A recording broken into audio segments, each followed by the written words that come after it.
4 na hinihinalang miyembro ng New People's Army ang nahuli ng militar sa isang checkpoint sa Barangay Dasagan, San Francisco, Agusan del Sur, Huwebes ng hating gabi noong Marso 6.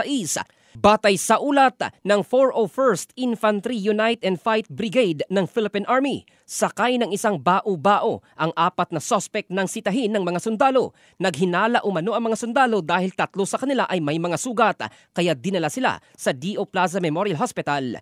Sa pagsisiyasat, inamin umano ng mga nahuli na sangkot sila sa isang engkwentro sa Sitio Santa Fe, Purok 5, Barangay Magsaysay, Prosperidad, Agusan del Sur noong nakaraang Marso 4. Sa naturang sagupaan, isang rebelde ang nasawi habang 2 armas at iba pang kagamitang pandigma ang nasamsam. Kinilala ng mga militar ang mga nahuli na sina alias Mulan, 30 anyos, alias Chloe Agong, 28 anyos, parehong miyembro ng medical team, isang alias Alay, 29 anyos, political guide, at isang June Hammer, 20 anyos, pawang mga miyembro ng Squad 1, Northeastern Mindanao Regional Command ng mga rebelde. Ang pagkakahuli umano sa 4 na rebelde ay nagpapakita ng patuloy na paghina ng puwersa ng kanilang grupo matapos ang pagkamatay ng isa nilang kasamahan sa sagupaan. Hinihikayat din nila ang iba pang natitirang miyembro ng armadong grupo na sumuko na sa gobyerno habang may pagkakataon pa.